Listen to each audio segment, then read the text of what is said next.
Mesdames et messieurs, bonjour. Vous qui nous suivez sur la 95.5, le www.nanafm.tg ou encore sur le bouquet Canal Plus numéro 575.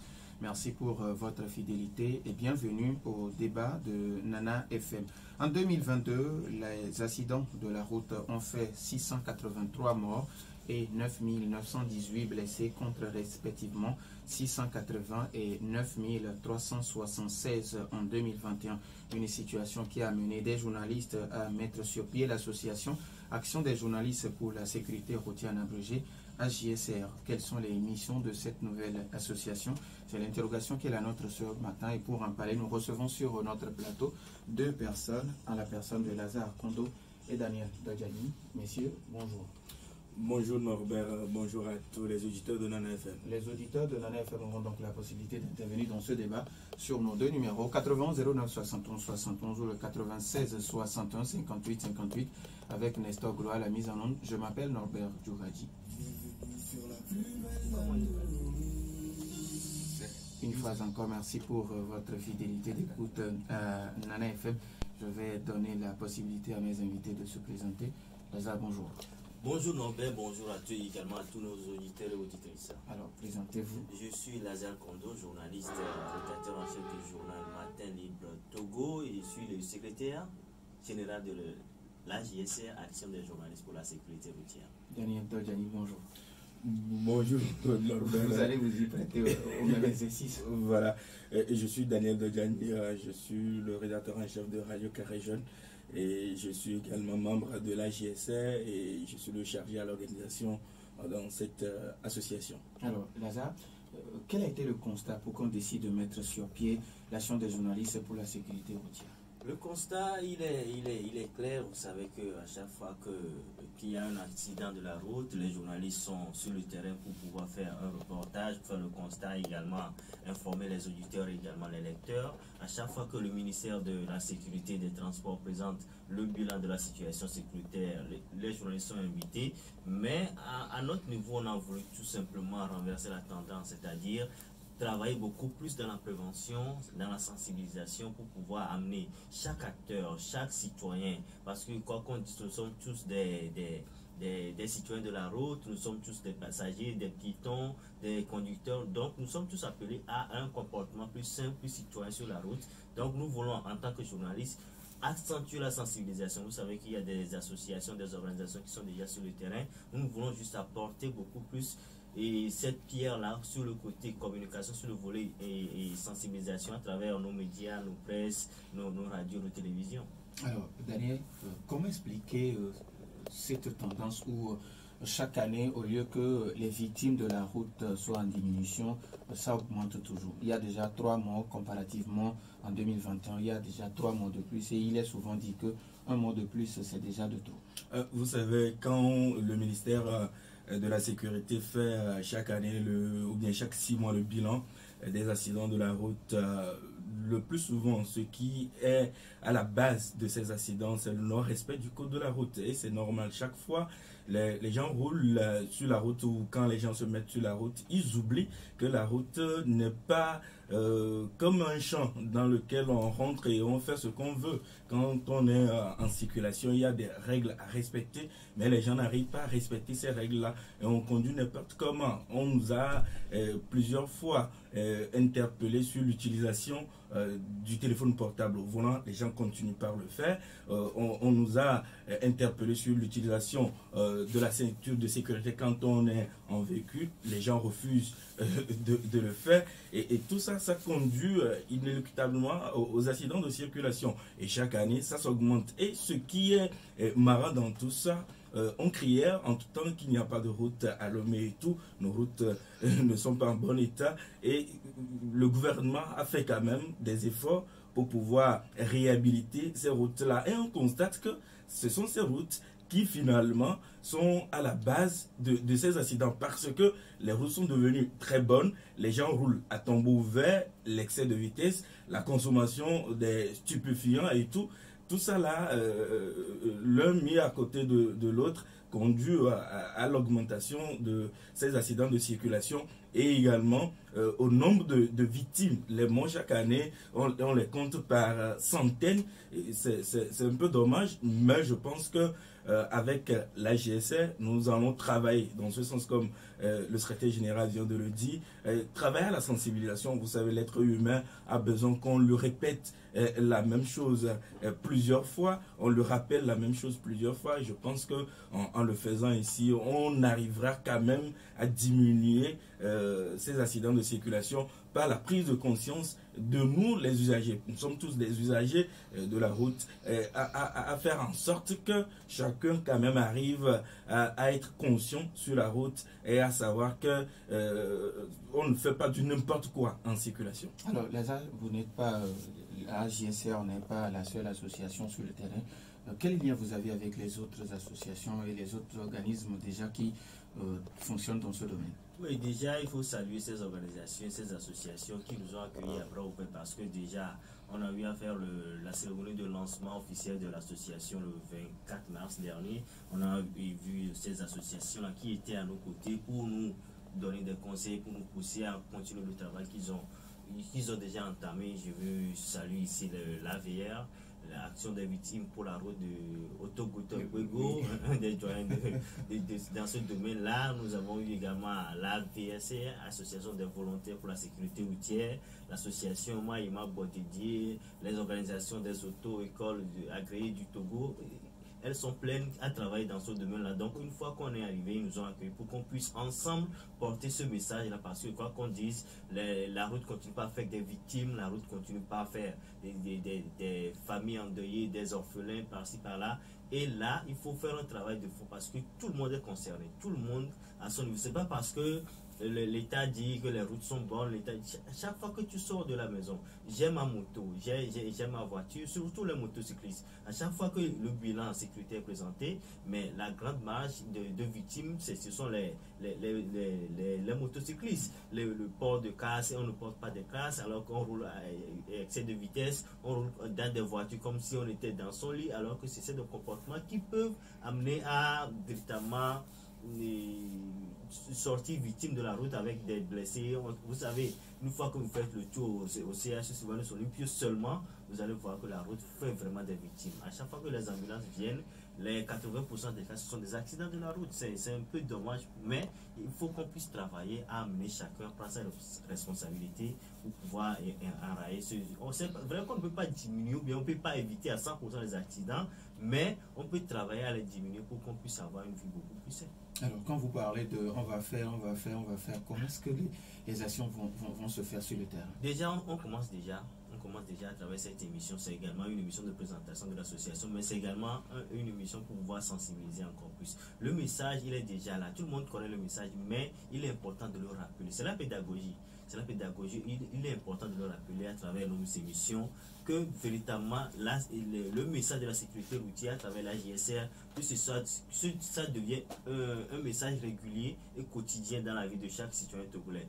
C'est vrai, le message passe peut-être à chaque fois qu'on présente le bilan sécuritaire, la tendance, dans la tendance, tout le monde a peur sur les prochaines semaines, les 2 premières semaines, on prend conscience un peu sur la route, mais juste après, bon, la vie continue, on recommence ce qu'on a déjà. Mais on veut faire en sorte que le message de la sécurité routière, les petites astuces liées à la sécurité routière, c'est quoi l'angle mort, c'est quoi la priorité à droite. Il faut que ce petit message-là puisse passer régulièrement dans le quotidien des usagers pour qu'on puisse véritablement avoir ces résultats de prise de conscience à tous les niveaux. Alors, Daniel, je ne sais pas si vous voulez ajouter quelque chose. Oui, par rapport à ce que Lazare a dit, il faut aller également à la formation des acteurs. Aujourd'hui, ce n'est pas tous ceux qui sont sur la route qui ont une formation adéquate en circulation routière. Il faut arriver à former ces acteurs-là. Également, nous, journalistes, qui nous mettons dans cette lutte-là ou bien dans cette sensibilisation, il va falloir que nous soyons également formés à avoir le langage de la route, avoir plus de notions en ce qui concerne la circulation routière pour pouvoir informer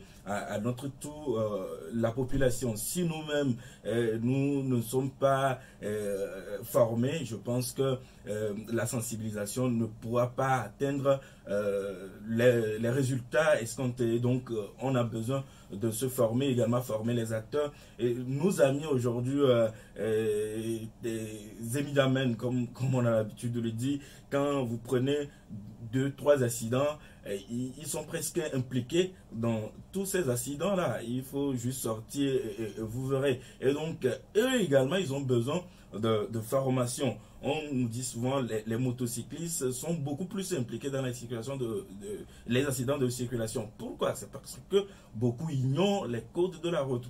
Chez nous, c'est vrai quand le ministère de la Sécurité a voulu aller vers cette formation-là obligatoire pour tout conducteur de motocyclistes, de moto et tout, mais Covid-19 est arrivé par là et ce projet-là a été mis en berne. Mais je pense que le ministère de la Sécurité va y revenir et faire en sorte que tout le monde soit formé. Et quand on est formé, je pense qu'on sera beaucoup plus habilité à respecter le code de la route. Et donc, la formation est très importante dans cette lutte-là, dans cette sensibilisation. Et je pense que nous allons également travailler dans ce sens. Alors, là, hier, je discutais avec un ami par rapport à cette problématique de la prévention ou de la sécurité routière, quand il me disait qu'aujourd'hui, on a déjà dépassé le niveau de la sensibilisation. Il faut aller à la sanction. Il faut aller à la sanction. Je suis sûr que le gouvernement même, il travaille déjà parce que là, on a assez fait. Mais on va aller petit à petit, on va aller mollo, parce que là, je crois que le gouvernement ne peut pas tout de suite se lever et puis commencer par sanctionner des gens. Mais je crois que petit à petit, ça commence par venir. Aujourd'hui, quand vous voyez peut-être au niveau des assurances, vous voyez, une fois que vous êtes impliqué dans une situation d'accident de la route, tout le processus qui est fait avant de pouvoir rendre les indemnités et tout, déjà, je crois que c'est une petite pénalité pour ces acteurs-là, mais sur le plan général, dire qu'on va sanctionner, je crois que c'est petit à petit, parce que la dernière fois que le bilan a été présenté, je crois que le ministère a évoqué ce cas-là, que c'est peut-être l'une des dernières phases de sensibilisation qu'on aura à faire et juste après, on va passer aux sanctions, parce que sur la route, certains comportements ne donnent pas véritablement comme si le gouvernement fait quelque chose, bien les acteurs font quelque chose sur le terrain, donc il va falloir aller aux sanctions, mais progressivement, une fois qu'on aura amené les acteurs à prendre conscience de la situation. Daniel touchait entre-temps du doigt ce problème de permis de conduire pour toute personne ayant une moto ou avant de démarrer votre moto à la maison, vous avez votre permis de conduire. Oui, déjà, c'était une belle initiative au niveau du ministère de la Sécurité, comme quoi le permis catégorie A pour les engins à 2 roues, les conducteurs d'engins à 2 roues. Et je crois que c'était une belle initiative. Covid a eu raison de cette initiative, mais cette fois-ci, on va aller progressivement. Le rôle de la JSR, ce n'est pas de former directement, mais amener ces gens-là à aller se former. C'est ça aussi l'une des bases de notre sensibilisation. Une fois que aujourd'hui aussi, il y a, vous savez, dans chaque métier, dans chaque corps de métier, les systèmes évoluent, les formations, les connaissances évoluent. Il faut que ceux-là qui se disent avoir fait le permis aillent se mettre à jour. Une mise à jour aussi est assez importante pour ces différents acteurs-là. Mais nous, notre rôle maintenant, c'est de les amener à aller vers cette mise à jour, cette formation, pour qu'on puisse être au même niveau de l'information. Alors, ce qui est bizarre, ce qui est marrant, il y a une femme qui me disait quand vous prenez aujourd'hui une moto, vous empruntez un Zemidja, malheureusement, le gars qui vous conduit, il sent de l'alcool. Oui, c'est la réalité. Oui, c'est la réalité, vous savez, et c'est là nous devons être vigilants nous-mêmes. Quand tu prends un Zemidjan et tu constates que le conducteur est en état d'ébriété, vaut mieux écourter son trajet. Tu descends tranquillement et tu cherches un autre Z-man, et je pense que nous tous, nous devons aller vers là et également parler. Quand tu es sur une moto et le conducteur fait de l'excès de vitesse, quand tu te tais, c'est comme si ta vie n'est pas importante pour toi. Il faut arriver à contrôler, à parler à ce conducteur-là pour qu'il revienne à lui-même et soit conscient sur la route. On ne va pas quand même ignorer tous ces aspects-là. Les gens consomment de l'alcool pour conduire. Un jour, moi, j'ai pris un Z-Man qui me conduisait et je sentais de l'alcool sur lui. Et puis, c'est un gars qui travaille pour une société de transport de taxi-moto. Arrivé à un moment, j'ai écourté mon trajet, je suis descendu parce que je n'arrive même pas à supporter l'odeur de l'alcool et également j'ai peur pour ma vie. Et vous voyez, il faut que nous soyons conscients et que nous soyons vigilants. Sinon, nous allons quand même mettre notre vie en péril et laisser des gens derrière nous. Quand vous voyez, quand j'arrivais tout à l'heure au niveau du carrefour de Léo 2000, il y a un grave accident qui s'est produit à cet endroit-là. Un camion de transport de sable qui a raté le virage et qui est rentré dans un bâtiment qui est juste dans l'angle rue des feux de signalisation. Et c'est un grave accident. Je ne sais pas s'il y a des gens dans la chambre ou quoi. Sinon, s'il y a des gens dans la chambre, on aura des pertes en vie humaine. Tout ça là, il faut que nous soyons responsables, nous également. Et quand entre-temps le gouvernement a voulu faire quitter ou déguerpir les gens des abords des routes, les gens n'ont pas voulu. Mais je pense que quelque part également, c'est pour nous aider à éviter ces genres de situations. Nous devons être responsables. J'insiste là-dessus, il faut être responsable.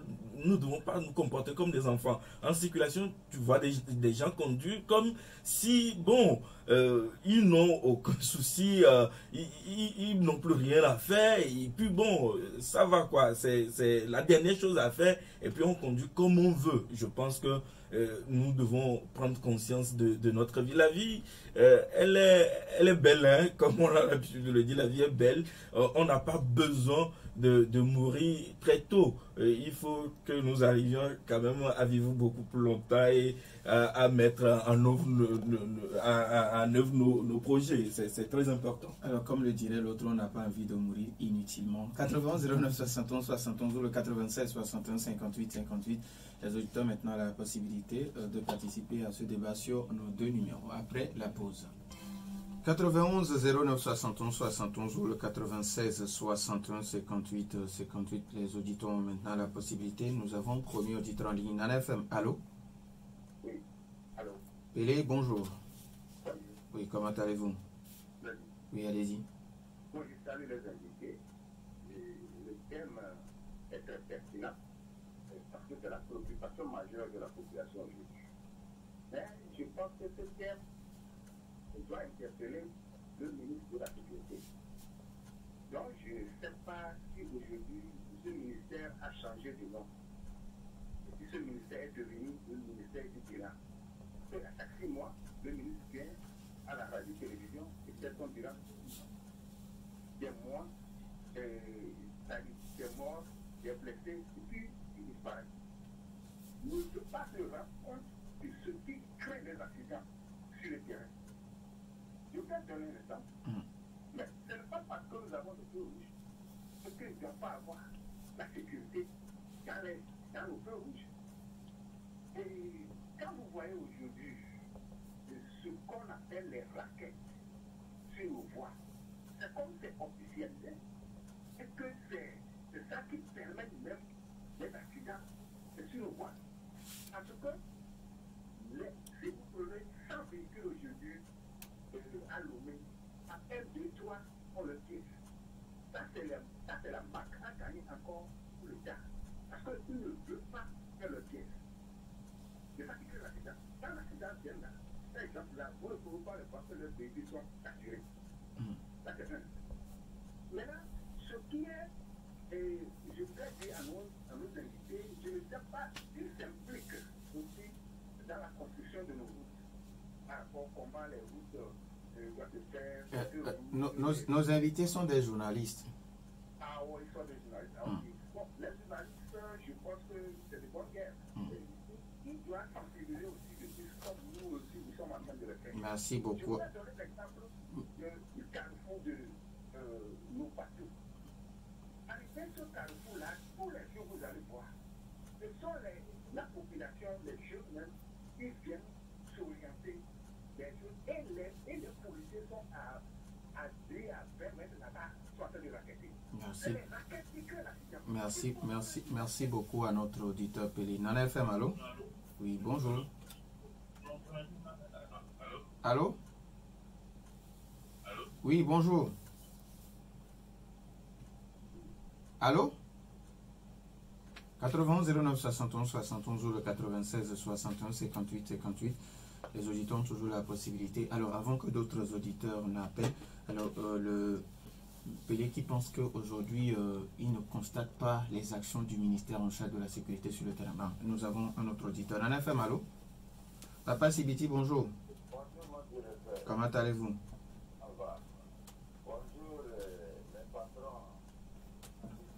Bonjour. Bonjour, Papa Sibiti.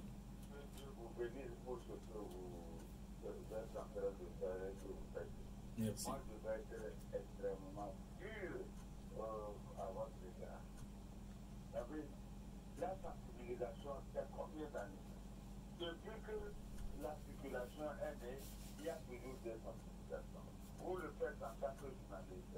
Et la radio, avec les commissaires Sodi et Jean-Marie Mati, vous savez, tous les jours, tous les samedis, à quel point que le commissaire Sodi, il ne sait pas si ceux qui circulent là ont deux vies. Une vie à la maison, une vie dans la rue, et s'ils mettent la vie de la rue, ils viendront prendre celle. Non! Il ne faut. Vous voyez des gens, après rouge, venez chez vous ici, chez Malou. Les gens qui sont rouges, les fans, ils traversent ça. Où sont les policiers? Les journalistes, vous n'avez aucune force pour les arrêter. Il faut que vous soyez arrêtés. Mettez tout, même si ça passe au feu rouge. Dans les rues. Allô? Oui, allô, je vous écoute. On peut arrêter. Parce que vous voyez des gens, ils conduisent, ils lisent les mandats dans les voitures aussi. Ces gens-là, la vie, il faut les attendre. Il faut réprimer directement, à 3 s'il le faut. Hein? Moi, je ne sais pas ce qu'il faut. Notre pays-là est devenu dans les rues, mais pas seulement dans les carrefours. Prenez les policiers, le ministère de l'Intérieur, il n'a qu'à faire son travail. Il ne faut pas attendre. Merci beaucoup. Non, c'est mauvais. Merci beaucoup à Papa Sibiti. Nana FM, allô? Oui, Arma, bonjour. Bonjour, mon père. Comment allez-vous? Je me porte très bien. Oui, allez-y. Oui, dire que les policiers ne font pas leur travail comme il faut, c'est vrai, il faut le reconnaître. Mais il faut reconnaître quand même que se pose vraiment des questions. Est-ce que les gens ne comprennent pas vraiment le code de la route? Est-ce qu'ils ne maîtrisent pas vraiment le code? Moi, j'en doute. Parce que comment on peut voir au niveau des trucs de signalisation? Le rouge est allumé, même le bébé de 2 ans, c'est que le rouge, il faut quand même faire attention. Mais vous allez voir des gens adultes d'un certain âge, et maintenant s'ils accélèrent quand le rouge est en plein, est à peine allumé. C'est incroyable. Aussi, sur nos routes, mais vous êtes en train de conduire. Mais attendez à un prochain arrêt. Vous pouvez faire les appels de police, les WhatsApp, tout ce que vous voulez. Mais pourquoi vous voulez le faire immédiatement en conduisant? Or, on sait très bien que l'homme n'est pas multitâche.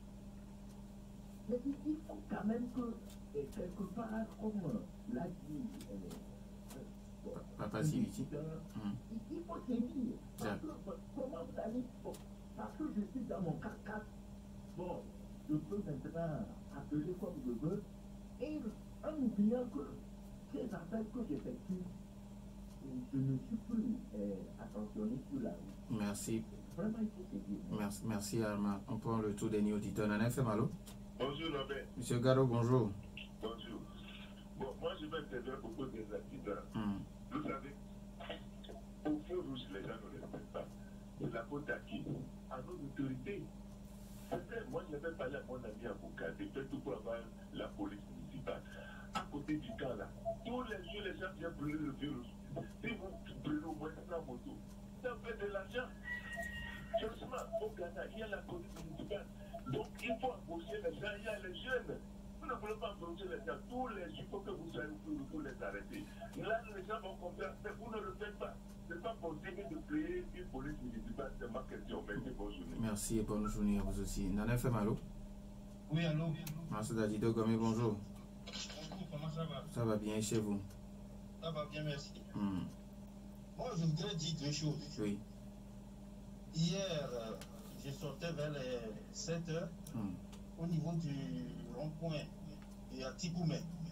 J'ai vu un gros camion qui a au moins 30 roues qui était dans la circulation avec nous. Alors qu'il y avait quelque chose dans ce pays qu'on appelait heure de pointe. Nos policiers sont là, ils ont vu un gros camion comme ça, ils ne l'ont pas bloqué. Alors qu'avant, quand on parlait d'heure de pointe, les gros camions ne pouvaient pas circuler quand les gens allaient au travail. La deuxième chose que je voudrais dire, c'est à propos de la mentalité de la population, surtout nos femmes. Excusez-moi, et c'est ce que j'ai remarqué, quand un Z-man transporte une femme et qu'il conduit mal et que vous lui faites l'observation, c'est la femme la première qui vous insulte. Alors que c'est sa vie que vous voulez préserver. Il faudrait faire des sensibilisations dans ce sens. Merci, bonne journée. Merci et bonne journée à vous aussi, Mars, depuis Dido Gomé. Alors, messieurs, vous avez, quand on a dit ça, du pain sous la planche ou bien du pain sur la planche? Je pense que c'est sous la planche. Alors, quand Pelé qui pense qu'aujourd'hui, lui, il ne voit pas les actions du ministère en charge de la sécurité. Oui, déjà, c'est dire qu'on ne voit pas, ça ne veut pas dire qu'il n'y a pas des actions qui se font. Vous savez, le ministre de la Sécurité, à chaque fois qu'il y a une situation d'accident, vous arrivez à le joindre, c'est quand même... vous ne le reconnaissez pas en tant que ministre parce qu'il est à la fois triste, complexé, il ne sait pas à quel sens se vouer, mais ça ne veut pas dire qu'il n'y a pas d'actions qui se font. Et à chaque fois, il y a des réunions qui se font au niveau du ministère de la Sécurité et de la Protection civile pour pouvoir essayer de trouver des solutions à ces situations-là. Mais c'est parce qu'il n'y a pas de communication autour, c'est parce qu'il n'y a pas assez de communiqués qui sanctionnent ces rencontres-là qu'on pense qu'il n'y a pas d'actions qui se font. Sinon, il y a des instructions qui sont données au niveau de la police, au niveau du ministère, pour qu'on puisse quand même essayer de ralentir ces situations qui arrivent sur nos routes. Alors, Daniel Pelé, toujours qui pense qu'aujourd'hui, même avec les feux tricolores, il faut avoir des agents de sécurité sous les feux tricolores.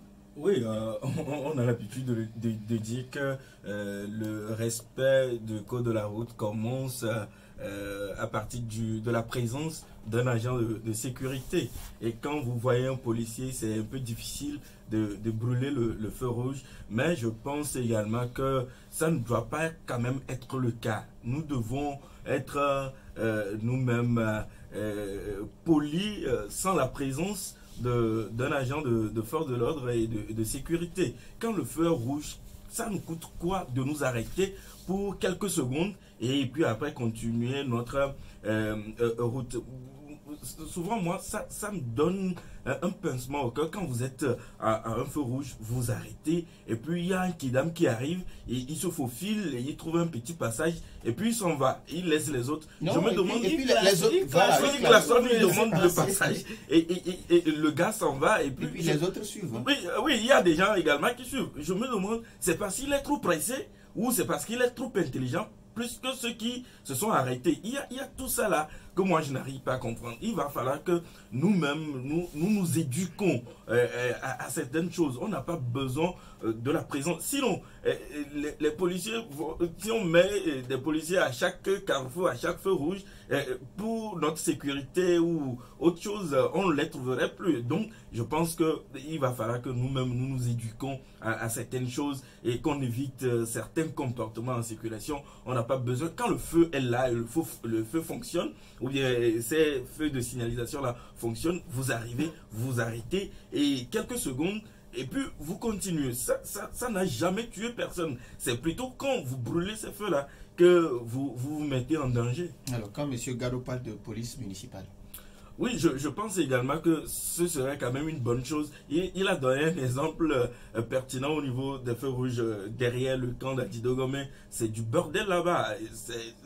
Personne ne respecte ces feux tricolores là. On a l'impression que c'est juste pour décorer la route. Or, ce carrefour-là, c'est très dangereux. Quand les gens arrivent de partout, c'est très dangereux. Mais les gens n'arrivent pas à respecter ces feux tricolores-là. Je ne sais pas ce qui arrive aux Togolais aujourd'hui, et qu'on tombe dans l'incivisme jusqu'à ce point-là, et que nous-mêmes, nous n'arrivons pas à préserver notre vie. C'est un peu dangereux. Je pense que si on arrive quand même dans chaque commune à avoir cette police municipale, on va quand même essayer de corriger certains comportements au niveau des citoyens pour un bon vivre ensemble. Alors, Lazare, quand il y a des pélés toujours qui pensent qu'aujourd'hui, nous avons des voitures, des motos qui n'ont ni pièces ni de visite technique. Et déjà, il faut dire que c'était l'un des sujets de rencontre avec le ministère des Transports et également les conducteurs de transport routier. Vous savez, malheureusement, c'est un constat amer au niveau du ministère, et également il y a des actions qui se font. Et le bémol, c'est que c'est souvent, pour ceux qui voyagent à l'intérieur du pays, c'est souvent la nuit, à 2h, à 3h du matin que ces voitures-là sortent, avec des transports de matériaux dangereux, des stupéfiants, et également au niveau de la police, au niveau du ministère, il y a des sorties inopinées qui se font à 16h de la nuit pour pouvoir les arrêter. Et le constat est amer. On constate qu'il y a des voitures, des conducteurs qui n'ont pas de permis, excusez-moi. Donc, c'est que c'est pas qu'il n'y a pas d'action qui se font. Des motos qui sont en circulation sans aucun papier. Sans aucun papier, sans plaque, et malheureusement, même le danger pour eux, c'est que quand ils tombent, ils sont victimes d'accidents, on n'arrive pas à les identifier tout de suite, à appeler leurs proches et tout, mais malheureusement, ça continue et ça continue d'arriver. Vous savez aussi, le plus grand danger sur la route, c'est de penser qu'il n'y en a pas. À chaque fois que vous sortez votre moto de la maison, pensez qu'il y a un danger qui vous guette, et c'est à vous maintenant de laisser place à ce danger-là pour vous atteindre ou pas. Donc il va falloir que chacun puisse prendre conscience que la route, c'est pas ma maison. La route peut me tuer, la route peut me faire du bien si moi-même je me comporte bien. Une fois aujourd'hui, vous sortez votre moto, ne pensez pas que c'est parce que l'autre, je suis plus intelligent que l'autre sur la route. Je suis sur la route, ma sécurité, la sécurité de l'autre m'incombe également. Donc il va falloir qu'on puisse être beaucoup plus courtois sur la route et aller atteindre nos objectifs et revenir à la maison. Alors, M. Papa Siliti, qui rejoint pratiquement l'autre auditeur dont je parlais avant, on a déjà dépassé la sensibilisation, parce que selon lui, depuis qu'il y a les engins, il y a les sensibilisations, mais il y a les mêmes choses qui se produisent, donc il faut maintenant sanctionner. Oui, il a été très furieux. Ça veut dire que Papa Siliti est très élevé par rapport à la situation. Je pense réellement qu'il faut aller vers les sanctions. Il faut sanctionner sévèrement, puisque les gens pensent que, bon, au plus on va me prendre 5000 verbalisations, 5000 on me donne un reçu, ou on apporte ma voiture ou ma moto à la fourrière, j'y vais, je fais des formalités, je retire ça. C'est très simple, quoi. On confisque carrément ces motos-là, et puis bon, la prochaine fois que vous aurez une moto, vous allez vous comporter bien en circulation. C'est-à-dire qu'il faut aller à l'extrême. Il faut aller à l'extrême, il faut choquer les gens pour pouvoir leur faire prendre conscience. Et donc, si on veut continuer par caresser les gens dans le sens des poils, les gens également vont penser que la vie est trop facile. Parce que parfois en circulation, c'est aberrant. Certaines choses que nous arrivons à voir. C'est inimaginable. Tu te demandes, est-ce que cette personne a une conscience? Non, il faut quand même arriver. Tu vois deux jeunes qui sont sur une moto sans casque et qui font des bêtises en circulation. Tu te demandes si on leur retire cette moto-là, ce ne serait pas mieux. Donc il faut aller vers ces sanctions-là sévères pour pouvoir dissuader complètement les gens. Il y a quelqu'un qui a donné l'exemple quand on a commencé par initier l'association, comme quoi il faut qu'on puisse arriver à présenter ceux qui sont auteurs de ce comportement-là, comme on présente des malfrats à la télé.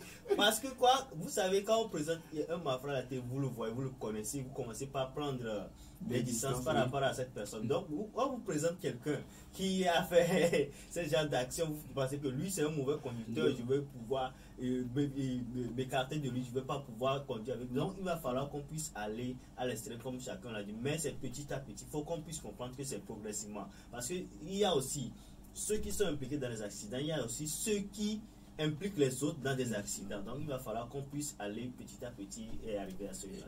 Et il y a également nos amis taximens qui parfois ont des comportements pas du tout catholiques en circulation, qui servent n'importe où, qui prend le passager n'importe comment, n'importe où également. Il va falloir que les passagers également arrivent à savoir où se placer au niveau des routes pour pouvoir prendre un taxi. Il y a des stationnements. Aujourd'hui, les nouvelles routes qui sont construites, il y a des endroits où il faut stationner et prendre un passager et tout, mais personne ne respecte ça. On sert n'importe comment, n'importe où pour prendre les gens. Il faut arriver également à retirer les permis de ces conducteurs-là. Comme dans certains pays, oui, où vous faites des mots. Oui, vous perdez des points jusqu'à perdre même le permis. Et je pense que toutes ces actions-là, le ministère de la Sécurité qui fait déjà un grand travail par rapport à ça. Et à chaque année, il y a des réflexions.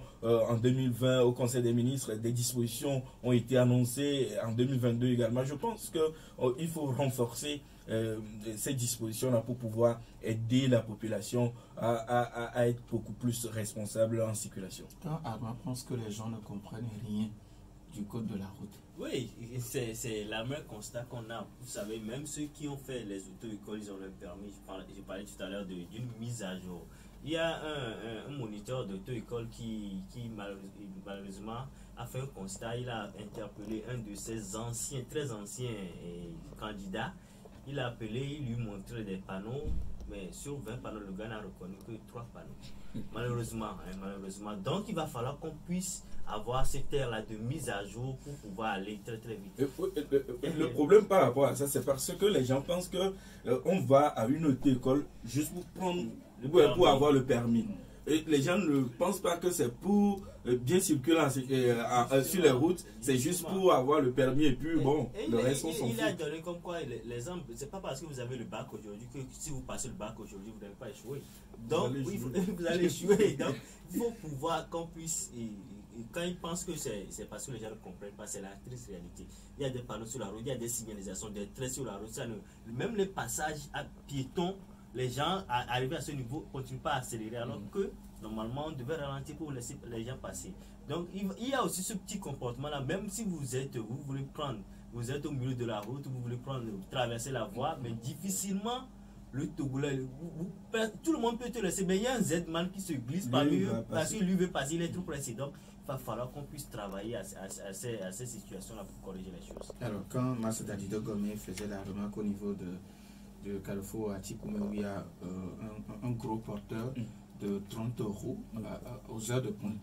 Oui, c'est vrai quand il y a eu un arrêté du ministère de la Sécurité, si je ne me trompe, par rapport à la circulation de ces gros engins-là à certaines heures, c'est vrai qu'à une heure de pointe, c'est quand même dangereux de voir ces gros camions-là en circulation. On a vu dans ce pays des conteneurs tomber de ces camions-là et qui ont tué des Togolais. Il va falloir contrôler tout ça là pour qu'on ne perde pas de vie inutilement. Ça dit que ces camions doivent avoir également des heures de circulation et ne pas passer sur n'importe quelle voie. On voit ces camions-là sur n'importe quelle voie. Non, il va falloir réglementer tout ça là. Et je pense que le ministère de la Sécurité y travaille. Alors, là, on a déjà beau interpeller les gens, surtout par rapport au téléphone volé. Oui, c'est la même constat également avec l'avenue des réseaux sociaux. On est au volant, on prend son appel, on écrit son message avec une seule main, alors que également il y a la route qui est là. Donc malheureusement, malgré les efforts, malgré les messages de sensibilisation, ça continue. Mais je crois que c'est la prise de conscience à tous les niveaux. Parce qu'une fois que vous êtes sur la route, c'est pas forcément l'autre que vous pouvez blesser, il faut vous blesser aussi. Donc il va falloir y arriver au niveau des feux rouges. Il y a des gens qui arrivent. Et malheureusement aujourd'hui aussi, avec les réseaux sociaux, tout le monde a la parole. et il y a un policier qui l'interpelle, il sort, c'est pour aller laisser une vidéo sur les réseaux sociaux comme quoi il a été interpellé alors qu'il faisait ça. Malheureusement, quand la situation ne nous arrange pas, on doit être le policier. Mais quand c'est grave, mais il y a un incident, mais appelez le policier, appelez les sapeurs-pompiers. Mais il faut qu'on puisse reconnaître les responsabilités de chacun. Je suis responsable aussi de ma sécurité, le policier est responsable de ma sécurité, nous sommes tous responsables de la sécurité des autres. Donc, et au niveau d'un feu tricolore, je voulais ajouter quelque chose. Il n'y a pas de feu tricolore qui fait peut-être 5 minutes à lever. Le maximum, je crois que c'est 1 minute 30, 1 minute 30, 1 minute 40. Donc, il va falloir... Qu'est-ce qui vous empêche de vous arrêter? Même si vous jouez au football, mais il vous arrive de souffler un peu, de vous arrêter. Mais sur la route, qu'est-ce qui vous empêche de vous arrêter un peu, de faire une petite pause avant de continuer? Donc, il va falloir qu'on puisse aller à cette éducation. Parce que, comme vous voyez dans les autres pays, je donne juste l'exemple du Japon, il y a le feu rouge. Vous savez qu'à chaque feu rouge, il y a les petits feux qui signalent aux piétons s'il faut passer ou pas. Je vous dis, il y a le feu rouge des piétons qui s'est allumé. Tout le monde s'est arrêté alors qu'il n'y avait pas de voiture qui passait. Tout le monde s'est arrêté jusqu'à ce que le feu vert des piétons s'allume pour que les gens traversent. Pourquoi ne pas arriver à ce niveau-là pour qu'on puisse comprendre que la route, c'est pas mon lit? Daniel? Oui, je pense que Lazare a tout dit. Il va falloir que nous-mêmes, qu'on respecte qui est voiture, moto ou pas. Quand vous arrivez à un feu rouge, il faut systématiquement vous arrêter. Que ce soit en pleine nuit, quand le feu fonctionne, arrêtez-vous simplement. Celui qui a mis le feu rouge là-bas, il n'est pas, excusez-moi, bête. C'est pour une raison que ce feu de signalisation a été mis à cet endroit. Il va falloir aller à son respect. Il faut également parler à nos amis conducteurs de taxi moto, je le dis toujours, au respect du code de la route, et également éviter la consommation de l'alcool. C'est très important. Vous ne pouvez... Il y a des gens qui ont l'habitude de dire cette bêtise-là. Moi, quand je bois, je conduis très bien. Il faut être fou pour penser comme ça. Personne n'a jamais bu de l'alcool et qui a fait des exploits. Non. Quand vous prenez de l'alcool, vous faites toujours des bêtises. Et donc, évitons la consommation d'alcool pour conduire. Non, pas seulement de l'alcool, mais d'autres stupéfiants. Oui. Nous disons merci à Lazare Kondo et Daniel Dojani, membres de l'association Action des journalistes pour la sécurité routière. Merci également à vous pour votre fidélité d'écoute à cette émission. Merci à Nestor Glo pour la mise en onde. Merci également à Maïmoun Hassan derrière la caméra pour notre page YouTube. Je suis Norbert Douadi. Bonne suite de nos programmes.